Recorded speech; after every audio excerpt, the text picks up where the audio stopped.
Apa saja risiko-risikonya terutama di pasal-pasal mengenai perluasan kewenangan Polri? Yang mana itu sebetulnya sangat beresiko salah orang. Bisa jadi kan nanti Salah tangkap itu ya? salah tangkap, ya kan? Bahkan yang terjadi kemudian rekayasa kasus. Apa langkah paling realistis yang bisa diambil oleh atau yang bisa dilakukan oleh publik dan juga lembaga-lembaga yang mungkin kontra terhadap KUHP baru ini? Kita harus bicarakan terus nih, karena semua bisa kena. Saya khawatir kalau bagi orang yang punya uang, gampang cari lawyer, atau misalnya dia punya kekuasaan, tinggal bilang, oh saya pejabat nih, kamu jangan sentuh saya. Itu kan enak, tapi kan ini nih semua toto ada yang dituduh menipu misalnya karena nggak bayar utang, atau dikerjain sama apalah gitu, leasing company atau apa gitu. Semua bisa kena gitu. Nah yang saya khawatirkan kan nggak semua orang bisa punya akses ke bantuan hukum. Kamu setuju nggak kewenangan Polri itu diperluas? Sebetulnya kalau dari saya sendiri kurang setuju ya Kak, karena menurut saya ini juga lebih banyak efek atau dampak negatifnya daripada positif, karena dari saya sendiri juga itu tentunya melanggar privasi setiap orang, dan dimana kan kita semua juga tahu ya kalau masing-masing dari kita tuh tentunya punya hak asasi manusia yang perlu dijaga. Alexaners, di tengah upaya reformasi kepolisian, KUHP baru membuat aturan penyidikan berubah total. Hampir semua langkah upaya paksa harus lewat Polri. Pertanyaannya, kalau Polri dikasih kewenangan yang lebih besar, siapa yang memastikan hak warga tetap aman? Nah, gue bakal bikin lo paham dalam 10 menit. Ikutin gue.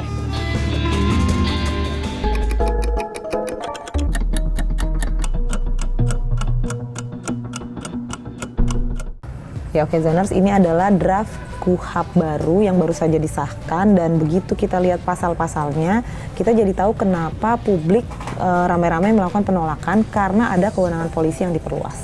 Yuk kita cek pasal-pasalnya.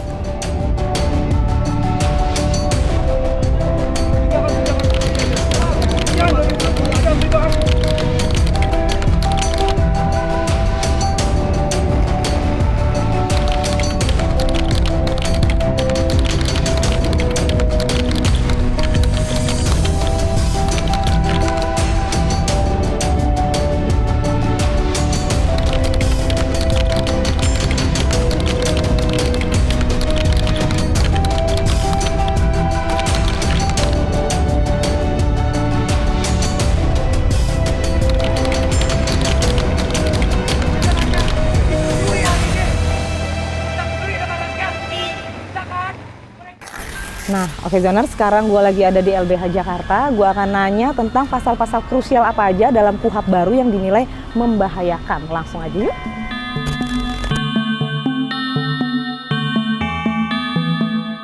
Apakah mekanisme pengawasan yang ada saat ini sudah cukup untuk mengimbangi risiko penyalahgunaan kewenangan yang serba luas tadi itu, Bang?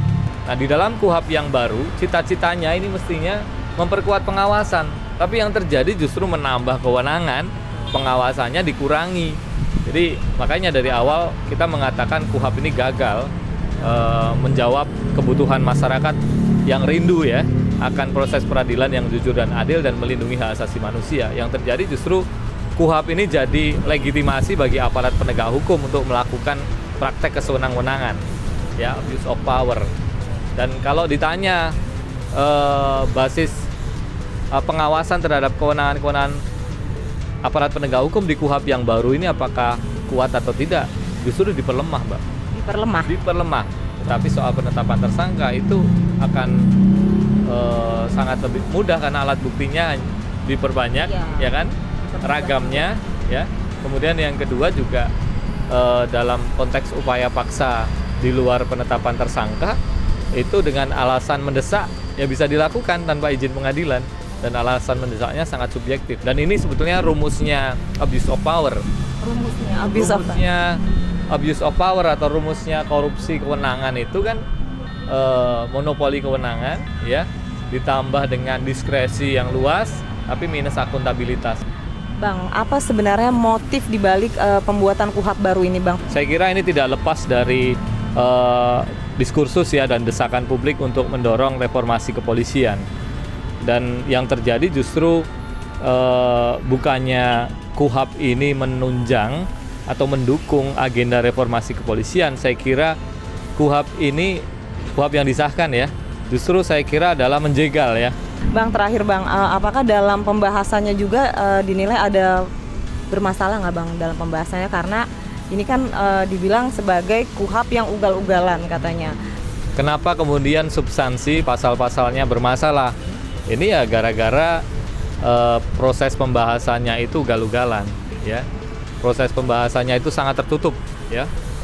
Dipercepat dan ya istilahnya kebut-kebutan dan tidak memberikan pemenuhan terhadap hak masyarakat ya, yang mestinya memiliki hak berpartisipasi secara bermakna atau meaningful participation menurut Mahkamah Konstitusi. Ini kan dari rakyat harusnya menjawab kebutuhan rakyat nih, oleh rakyat ya, karena harapan rakyat kemudian diakomodir dan kemudian jadi undang-undang yang digunakan untuk melindungi kepentingan masyarakat. Apa sih dampak yang paling langsung dirasakan nantinya oleh masyarakat dengan adanya perluasan kewenangan Polri yang disebut ada dalam KUHP baru ini? Bahwa memang sering sekali terjadi penyalahgunaan wewenang oleh polisi. Ya maksud saya kayaknya sudah bukan rahasia ya, soal misalnya no viral no justice atau one day one oknum gitu ya.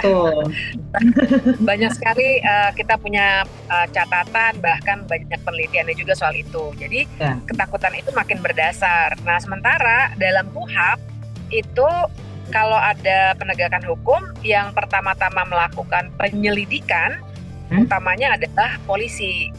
Memang ada bisa misalnya penyidikan gitu ya, ada namanya penyidik pegawai negeri sipil, tapi koordinasinya tetap dilakukan oleh polisi gitu. Nah jadi kekhawatirannya tuh di situ. Nah apakah ada mekanisme kontrol yang cukup kuat untuk mencegah penyalahgunaan dari pasal-pasal yang ada dalam KUHP yang baru ini, terutama dalam hal pasal penyadapan, penangkapan dan ada istilahnya keadaan mendesak gitu?